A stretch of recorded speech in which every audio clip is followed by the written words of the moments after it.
Well, good morning and welcome back. I'm out here over at COSI, and even though they're closed for the next couple of weeks just to get ready for their new exhibits and do some cleaning, the science is still continuing, and so because of that, I'm over here with Kelli.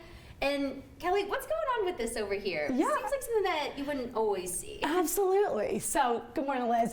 Right now, we are going to go ahead and dive into some science that is right up your alley. Let's talk a little bit about the weather. And a lot of times, as a meteorologist, what you do is you are always keeping us up to date on the latest weather patterns and if there's a storm coming. And oftentimes, when I think of a storm, I think of lightning. And so, actually, I should ask you that. As the meteorologist, what is lightning, Liz? So, you're right. Lightning is almost always one of our biggest concerns with thunderstorms. There's usually wind, there's hail. Sometimes we'll even watch for the threat for tornadoes if a storm's becoming strong or severe. But lightning can be almost one of the most dangerous parts because it's that visual reminder that even our clouds have an electric charge to it. And there's always those positive and negative charges that are floating around. But sometimes when they get a little too great or unbalanced, you can get that electrical charge coming out of the clouds and sometimes even connecting to things like a tree. So that's why you really got to make sure you're going inside because of that. That is true. Well, thank you for always keeping us up to date on that. And exactly like you said, so lightning essentially is that large discharge of electrons. And so here I actually have a Tesla coil right here next to us. And Tesla coils are a device that allows us to be able to experience high voltages.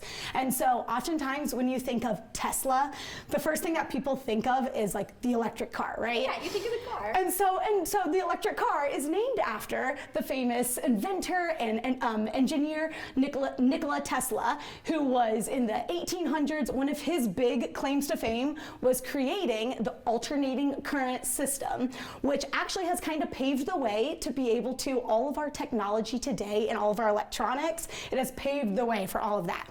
And so starting right here with the Tesla coil.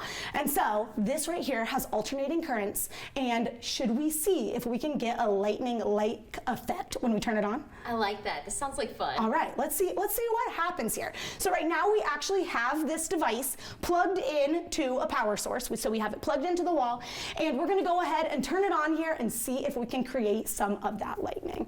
All right, 3, 2, 1. And let's go ahead and turn off the lights. Wow.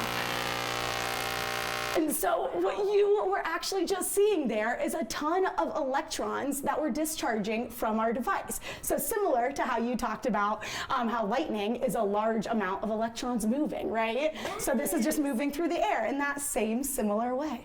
Now what I'm actually going to do next is I'm going to hand you this tube, and this has a gas inside of it. And we're going to see what happens when we get it close to our Tesla coil and to that electron discharge. So we're going to go ahead and turn this on one more time. Oh wow! Go ahead and get it closer. So what's actually happening right now is those electrons are exciting the gas inside the tube, making it glow. Isn't that neat? Wow. And different gases will light up to be different colors as well. Now, right now as well, you will see that this is continuing. The electrons are continuing to give off because it is connected to a power source, whereas during a lightning storm, you are going to get that quick discharge, and then it goes away, right? And that's through the power, too, because you didn't have to be that close in order for it to really pick up on the Exactly. They're really moving through the air there. So anyways, when COSI is back open, we will be back open on October 1st. This is a type of experience that is sometimes at some of our special events that may be brought out into the building for guests to see and to engage with as well, and to be able to see this in action, these electrons, this lightning of sorts. So fun. And October 1st, that's going to be when some of the new exhibits open up, right? Yes, absolutely. So on October 1st, we will be back open to the public with Doc McStuffins.